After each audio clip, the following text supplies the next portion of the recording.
द्रव्यानुयोग माने जहाँ द्रव्यों की चर्चा हो, जीव पुद्गल धर्म अधर्म आकाश काल, ठीक है। तो उसमें भी वह जीवादि जो द्रव्य है माने जो जीव तत्व है वो उसका श्रद्धान कैसे हो, आत्मा की दृष्टि कैसे हो, आत्मा की अनुभूति कैसे हो, ये मूल प्रयोजन है द्रव्यानुयोग का, ठीक है। तो अभी जीव का परिचय तो है नहीं अपने को अनादिकाल से, तो फिर देखो क्या कहते हैं, जिस प्रकार श्रद्धानो उस प्रकार विशेष युक्ति हेतु दृष्टांत, समझ में इनका सहारा लेते हैं युक्ति के द्वारा, तर्क के द्वारा, दृष्टांत के द्वारा, है ना, और भेद के द्वारा। भेद है नहीं, आत्मा में से कोई भेद नहीं है, लेकिन अभी समझाने के लिए भेद के द्वारा, भेद कल्पना द्वारा व्यवहार से द्रव्य गुण पर्याय आदि के भेदों का निरूपण करते हैं तथा प्रतीति कराने के अर्थ अनेक युक्तियों से उपदेश देते हैं अथवा प्रमाण और नए द्वारा उपदेश देते हैं। प्रमाण और नए क्या है? प्रमाण माने पूरी वस्तु, समझ में आया, द्रव्य गुण पर्याय पूरी वस्तु, और नए माने वस्तु के एक अंश को मुख्य करना, वह भी युक्ति है। तथा वस्तु के अनुमान प्रत्यक्ष ज्ञान आदि कराने के हेतु दृष्टांतिक देते हैं। अनुमान क्या होता है कि भाई अनुमान लगाया कि देखो भैया जो जो जानता देखता है जिसमें चेतना होती है वो जीव होती है, तो अब ऐसा जीव दिखता तो है नहीं कि कहाँ है जीव, तो बोले देखो जो मोबाइल रखा है ना ये देखो अजीब है, जड़ है, क्योंकि जो हिलता डुलता नहीं है, इसमें कोई ऐसी प्रक्रिया नहीं है कि हाँ वो देखो आज जो जीव होता है वो ऐसा जानता है, देखता है, चलता है, फिरता है, महसूस करता है, तो वो जीव है। तो ऐसे अनुमानादिक द्वारा निर्णय कराते हैं। प्रत्यक्ष ज्ञान क्या कहलाता है? प्रत्यक्ष ज्ञान कहलाता है कि जो कालांतर में हमने कोई चीज़ देखी थी और वर्तमान में वही चीज़ दिखने मिली तो मतलब वो वहाँ देखी थी, ऐसा जोड़ रूप ज्ञान प्रत्यक्ष ज्ञान, माने पहले का देखा हुआ प्रत्यक्ष वो वर्तमान में प्रत्यक्ष हो जाए और उससे मैचिंग हो जाए, तो वो कौन सा ज्ञान कहलाता है? अरे तुम वही ट्विंकल हो क्या जो हमने 10 साल पहले देखा था, ये प्रत्यक्ष ज्ञान। तो ऐसे जीव का प्रत्यक्ष, भैया तुम आज के नहीं हो, तुम अनादिकाल से हो, ऐसा उसका। और वर्तमान में देखो तुम कहाँ से आए, पहले कहीं तो हो गए हैं, ये शरीर आदिक तो तुम्हारे सामने बना, लेकिन आत्मा तो कहीं से आया ना। तो ऐसे ज्ञान से उस आत्मा की प्रतीति कराते हैं। तथा यहाँ मोक्ष मार्ग का श्रद्धान कराने के अर्थ जीवादि तत्वों का विशेष युक्ति हेतु दृष्टांत आदि द्वारा निरूपण करते हैं। वहाँ स्वपर भेद विज्ञान आदि जिस प्रकार हो उस प्रकार जीव अजीव का निर्णय करते हैं। देखो शब्द देखो ध्यान से, जिस प्रकार हो, मूल प्रयोजन क्या है?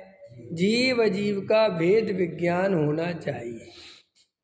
अब वो जिस प्रकार हो, वो तो वक्ता कोई भी प्रकार अपना सकता है, जो तुम्हारी योग्यता देखेगा, जैसी योग्यता देखेगा वो वैसे समझाएगा, उसमें ऐसे ही समझाना चाहिए, ऐसा नहीं है। बस तुम्हें मूल प्रयोजन जीव और अजीव का भेद विज्ञान समझ में आना चाहिए। देखो क्या कहते हैं, वहाँ स्वपर का भेद विज्ञान आदि जिस प्रकार हो उस प्रकार जीव अजीव का निर्णय करते हैं तथा वीतराग भाव जिस प्रकार हो, समझ में आया, उस प्रकार आश्रव आदि का स्वरूप बतलाते हैं। कभी आश्रव को दुख रूप बताते हैं, कभी आश्रव को भिन्न बताते हैं, कभी आश्रव के कर्ता नहीं हो, भोक्ता नहीं हो, आश्रव तुम्हारा है ही नहीं, आश्रव तो एक समय की पर्याय में है, तुम तो उस पर्याय से भिन्न हो। अब इस बात पे लड़ने झगड़ने जाते हैं लोग, हैं? राग हमने किया कि नहीं किया? बोलो, राग किसने किया है? राग किसने किया? मैंने किया। तो कह रहे हमने नहीं किया। लोग लड़ते हैं। लड़ना क्या लड़ना भाई, मूल मुद्दे की बात है कि राग छोड़ना है कि नहीं छोड़ना, ये बताओ। यहाँ छोड़ना है तो अगर तुम अपना मान के छोड़ सकते हो तो वैसे छोड़ दो, हमें क्या दिक्कत है। और अगर तुम वेद ज्ञान से छोड़ सकते हो तो वेद कि महाराज आप ही बताओ, तो फिर हम बता रहे तो हमारी सुनो। समझ में आती ना?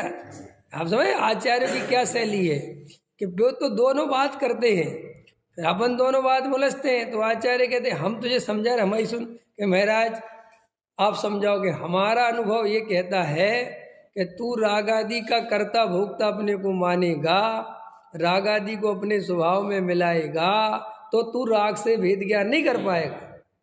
ये हमारा अनुभव कहता है, हमारा तजुर्बा है कि साहब आपका क्या तजुर्बा कि हमने करा है जब तो हम साधु बन गए। समझ में आया कि नहीं आया? और तुझे करना कि नहीं साहब राग आदि होता तो अपने ही है, अपने करते हैं अपनी पर्याय में, तो ठीक है भैया सम्मान कि साहब आपको कोई आपत्ति? हमें तो कोई आपत्ति नहीं है, हमें तो वीतराग भाव लिया, हमें तो क्या चाहिए? कोई मतलब तू हमारे जैसा बढ़िया वीतरागी हो जा, तू अपना मान के हो तो अपना मान के हो, पर का मान के हो तो पर का हो, लेकिन हमारा प्रयोजन। इसलिए जिनागम में कि जितने भी लोग लड़ाई झगड़े करते हैं ये मूल प्रयोजन से भटके हुए लोग हैं। अगर जिनागम का मूल प्रयोजन की दृष्टि हो तो भाई साहब लड़ाई झगड़ा हो ही नहीं सकता। अच्छा मंदिर पूजा पाठ करना कि नहीं करना, भक्ति करना कि नहीं करना, तो अरे क्या करना, हमें तो वीतराग भाव चाहिए। तुम पूजा करके वीतराग भाव लाते हो तो लाओ, भक्ति करके तुम वीतराग भाव करो, लेकिन तुम वीतराग भाव के बिना ये बाहर के कामों में लगे रहो और ऐसा उलाहना देते रहो कि सब शास्त्रों में तो लिखा है। तो शास्त्र में सब लिखा है, लेकिन मूल प्रयोजन वीतरागी भाव है। ये टोडरमल जी साहब का ये समझ लो जवाब नहीं है इस बारे में।